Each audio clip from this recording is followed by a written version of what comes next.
co-powered by Techno.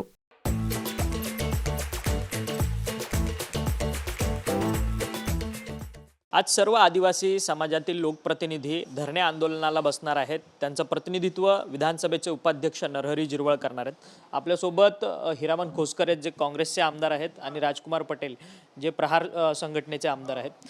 तुम्ही तर अमरावतीहून आलात मेळघाटवरतून. मेळघाटमध्ये सर्वाधिक कुपोषित बालकं त्याचसोबत आदिवासी समाज मोठ्या प्रमाणात आहे.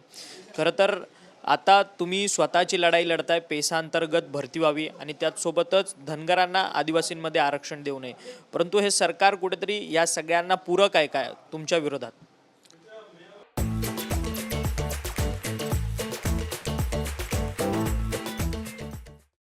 आमचा फक्त दोनच मुद्दा आहे. पहिला मुद्दा ही आहे की आदिवासीची जे आरक्षण आहे त्या आरक्षणमधून धनगरांना ते आरक्षण देऊ नका. आणि जे पेशा भरती आहे, आता मी मेळघाट मतदारसंघाचा आमदार आहे. माझा मतदारसंघात तुम्ही बघितलं ना 400 शिक्षकची कमी आहे. 1 ते 8 वर्ग 2 शिक्षक आहे. आता काल परवाची गोष्ट आहे, धोमणाडाणा म्हणून एक गाव आहे, 1 ते 7 वर्ग आहे, एकही शिक्षक नाही. तो शिक्षक होता तोही एक्सपायर झाला. आमच्या इथे कमीत कमी 1000 ते 1200 D.Ed. B.Ed. केलेल्या विद्यार्थी आहे जे आता 3 महिना 6 महिन्यानंतर तो एज पार होणार आहे. आता सध्या अमरावती जिल्ह्यात पेशा कंत्राटी भरती सुरू आहे. आणि पेशा कंत्राटी भरती म्हणजे पेशा शब्द आला म्हणजे स्थानिकांनाच घ्यायला पाहिजे होता. अमरावतीमध्ये जे घोड केलेला आहे पूर्ण अमरावती जिल्ह्याचे विद्यार्थी घेतलेला आहे. आमची दुखणं ते आहे. आता आज तो ग्रामसेवक असो, शिक्षक असो, ANM असो, GNM असो, हे जे भरती थांबलेलं आहे ना, हे फक्त पेशा भरती केले ना तर आमचे विषय संपून जाते. कारण ट्रायबल एरियामध्ये बाहेरचे लोक नोकरीसाठी येते पण तो व्यवस्थित काम करत नाही आहे, हे आम्ही मान्य केलेलं आहे. कारण आम्ही ट्रायबलमधलं जे आमदार्स आहे आम्हाला आमच्या परिसर कसा आहे, कोण तिथे राहू शकतात कोण नाही राहू शकत हे आम्हाला माहीत आहे. आणि आमची पेशा भरती केले ना तर आमचे विषय सुटून जाते. आणि एकच मागणी आहे, जे आता एकदम गोरगरीब आहे ज्यांनी ते आपले मजुरी करून आपल्या विद्यार्थ्यांना शिकवलेलं आहे तो आता त्याचे एज बार होत आहे, काय करणार आहे? शेळी मेंढी चारायसाठी आहे का? फक्त आदिवासी म्हणजे फक्त शेळी मेंढी चारायचं काय एवढंच काम आहे का? तो क्वालिफाईड आहे, D.Ed. आहे, B.Ed. आहे, त्यांनी एवढं शिक्षण घेतलेलं आहे. आता त्यांना त्यांचा हक्कही तुम्ही देणार नाही तर मग आम्हाला तर ते रस्त्यावर उतरावंच लागेल. साहेबांनी जे म्हटलं आहे की हा ठीक आहे, पण असं आम्ही पाणी बंद केलं ना तर मी तर पूर्ण अमरावती जिल्ह्यात आमच्या मेळघाटातून पाणी जातात. मग आम्ही ते बंद केलं तर वाण डॅम आहे, चंद्रभागा डॅम आहे, शहानू डॅम आहे, वज्जर डॅम आहे, 4ही डॅम बंद केले ना मरून जनते. खरं तर आपण राजकुमार पटेल म्हटले की अमरावती मेळघाटमधनं पाणी बंद करू. तुम्ही म्हणताय तुम्ही इगतपुरीचे आमदार आहात, मुंबईला तुम्ही पाणी सोडता, मराठवाड्याला पाणी सोडता. तुम्ही देखील तीच भाषा बोलतायत की आता आम्हाला पाणी बंद करावे, रस्ते बंद करावे लागतील. 100% बोलावं नाही, करावं लागतील, उतरावं लागेल. समाजावर अन्याय होत असेल तर 100% करावं लागेल. जर केलं नाही तर समाजात आम्हाला माफ करणार नाही. याच्यामध्ये आम्ही मीडियापुढं बोलणार नाही, 100% करून दाखवणार आहे. कारण काय अनेक वर्षापासून आमचे मुलं भांडत आहे. पेसा भरती नाही, पेसा भरती मुलं एसबार झालेले, D.Ed. झालेले, B.Ed. झालेले, कृषी पदविका झालेले मुलं PSIची परीक्षा देत आहे, पोलीस परीक्षा देत आहे. परंतु सगळे पास होऊन या ठिकाणी आज फक्त मुलांना ऑर्डर द्यायची तर थांबवून घेतलेले शासनाने. कुठेही कोर्टाने असा आदेश दिला नाही की पेसा भरती करू नये. बिगर आदिवासी एखादी व्यक्ती त्या ठिकाणी कोर्टात गेली, कोर्टाने त्या ठिकाणी त्यांना स्टे दिलेला नाही. शासन का त्यांची बाजू धरतं आहे काही कळत नाही. आणि त्या शासनाला असं वाटतं की आदिवासी समाज हा गरीब आहे, याच्याकडे दुर्लक्ष करतं शासन. माझा तरी आरोप आहे, शासनाने आदिवासीचा अंत पाहू नये, समाजाचा अंत पाहू नये. समाजाच्या आमदारावर वेळ येऊन नये, खासदारावर येऊन नये. ताबडतोब हा निर्णय आजच्या कॅबिनेटमध्ये घेतला पाहिजे. खरं तर तुमच्यासोबत विधानसभेचे उपाध्यक्ष नरहरी झिरवळ आहेत जे महायुतीमध्ये आहेत आणि त्याचसोबतच ते विधानसभेचे उपाध्यक्ष आहेत. त्यांच्याकडे संविधानिक पद आहे.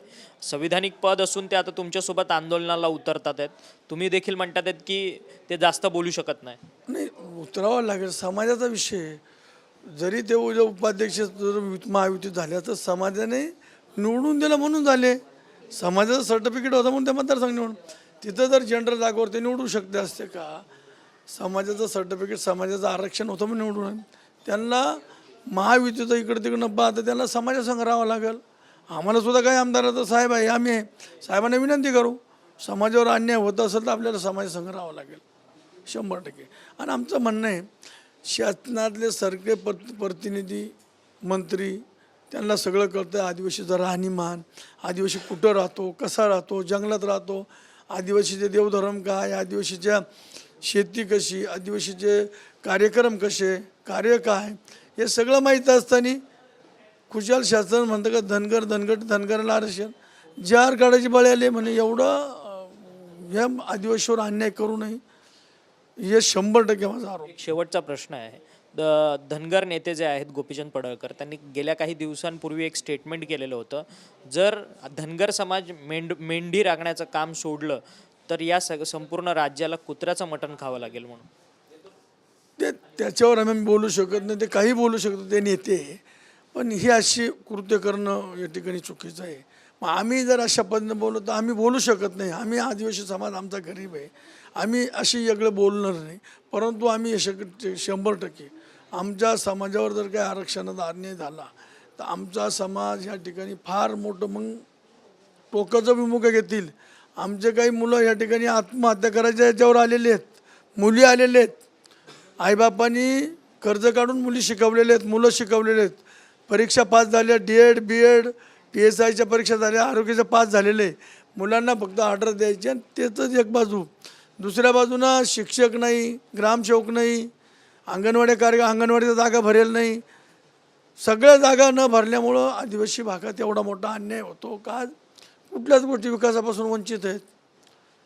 एक डेप्युटी युनियन, एक तालुका पाणी पुरवठ्याचा काय करू शकतो.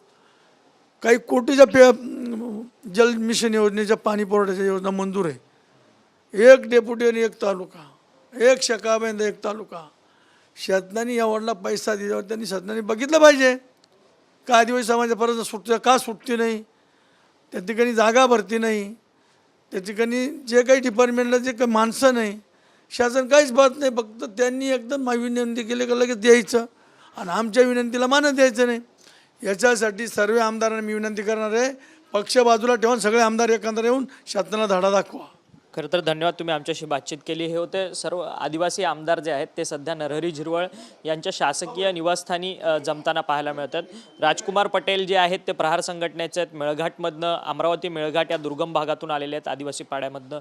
हिरामन खोसकर इगतपुरीचे आहेत. असे अनेक आदिवासी आमदार या संपूर्ण बैठकीला आता नरहरी झिरवळ यांच्या घरी येताना पाहायला मिळत आहेत. आणि आमच्या समाजावरती जर अन्याय झाला तर आम्ही पक्ष सोडून आम्ही रस्त्यावरती उतरून आमच्या समाजाच्या भल्यासाठी आम्ही आंदोलन हाती घेऊ, असं जे मत आहे सर्वच आमदारांनी आपल्याशी बोलताना व्यक्त केलं. व्हिडिओ जर्नलिस्ट रोशन गायकवाडसह अक्षय मंगणी, TV9 मराठी, मुंबई.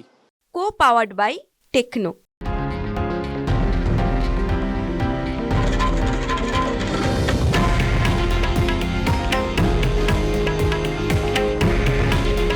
हे आहे देशातील नंबर 1 न्यूज नेटवर्क आणि आपण पाहत आहात TV9 मराठी. काळजी तुमची, हित महाराष्ट्राचं.